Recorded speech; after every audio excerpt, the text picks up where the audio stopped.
आपने कभी भगवान को पत्र लिखा है? और कभी लिखा है तो कभी उसका जवाब आया है? तो आज हम लोग ऐसी ही कहानी पढ़ेंगे जहाँ एक व्यक्ति भगवान को पत्र लिखता है और भगवान जवाब भी देते हैं। अब कैसे, चलिए देखते हैं। तो कहानी शुरू होती है एक लेंचो से, जो कि एक किसान है और पूरी वैली पे ही बस इकलौता उसी का घर था। और उसके घर के सामने से उसका खेत दिखता था और उसने मक्के की खेती, कॉर्न की खेती की हुई थी। और वो बस उसके खेत में बस एक ही चीज़ चाहिए थी उसके खेतों को, कि अब बस थोड़ी सी बारिश हो जाए तो वो और अच्छे हो जाएंगे।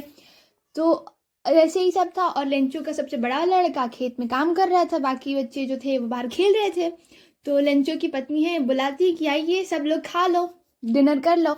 तो सब लोग जाते हैं और तब जब सब लोग खाने बैठते हैं तभी बारिश होती है। लेंचू बहुत खुश होता है, देखो बारिश हो रही है, और बोलता है कि वो जो बड़ी बड़ी बूंदे हैं ना, ये 10 सेंट है, और ये जो छोटी वाली बूंदे हैं ये 5 सेंट की है। तो सेंट जो है वो करेंसी है। तो वो बूंदों को ना पैसे से कंपेयर कर रहे हैं कि ये बड़ी वाली 10 सेंट है, छोटी वाली 5 सेंट है। बहुत खुश होता है, पर अचानक हवा का रुख बदलता है और बारिश की जगह स्नोफॉल हो जाता है। पूरा पूरा बर्फ उसके खेतों पे ढक जाता है। तो अब सब घर से बाहर, लेंजुआ के बाहर आके देखकर बहुत दुखी होता है और कहता है कि वो अपने लड़के से बताता है कि वो जो लोकटस एक कीड़े होते हैं हरे रंग के, अगर वो भी हमारे खेत को खाए होते ना तब भी कुछ, मतलब कुछ तो बचा होता। अभी जो है पूरा सफेद चादर हो गया है, जैसे लग रहा है पूरे खेत पे नमक बिखेर दिया गया है, ऐसा लग रहा था। तो अब लेंचो बहुत दुखी हुआ, अब क्योंकि आसपास तो कोई था नहीं। तो अब लेंचो अब सोच रहा था कि अब हमें पूरा साल जो है भूखा रहना पड़ेगा। पर लेंचो अभी भी एक आशा थी कि हाँ नहीं, भगवान मेरी मदद करेंगे। लेंचो जो है वो अपने खेत में बैल की तरह मेहनत करता था, पर वो लिखना पढ़ना जानता था। तो ऐसे ही संडे को उसने सुबह उठ के लेटर लिखा भगवान को। और लेटर में लिखा कि भगवान देखिए, मेरा जो है वो स्नोफॉल का वजह से खेत खराब हो गया है, मुझे 100 पीसोस चाहिए ताकि मैं वापस से खेती करूं और वापस से, मतलब मेरे परिवार को भूखा ना मरना पड़े। वो जाके पोस्ट ऑफिस में डाल आता है। जब पोस्टमैन वो डाल देता है और जब पोस्टमैन आके देखता है तो वो बहुत आश्चर्य होता है, बहुत मतलब उछल जाते हैं कि ये क्या।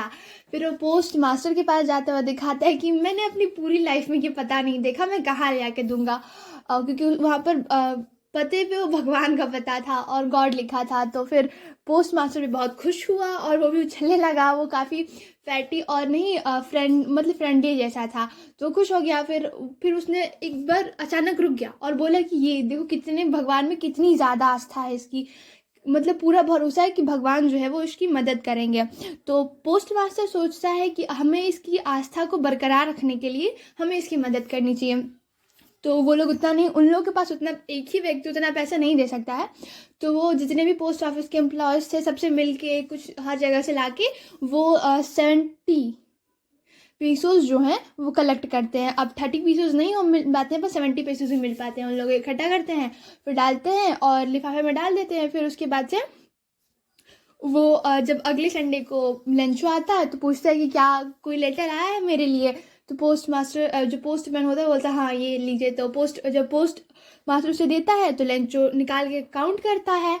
तो देखते हैं कि ये क्या, वो काउंट करता है तो 70 पीसोस ही रहते हैं।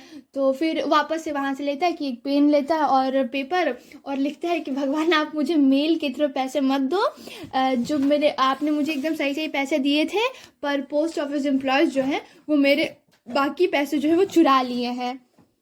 तो अब सब लोग वापस मेल करके और लिख देते हैं। तो पोस्ट मास्टर जो वो खुश होता है कि चलो, मतलब क्या लिखा है, बहुत एक्साइटेड होके वो लेटर को देखते हैं। क्योंकि उसने तो पहले पोस्ट ऑफ जो पहले वाला था 70 पीसोस दिया था, उस पर नीचे गॉड लिखा था ताकि लंचो को कोई शक ना हो।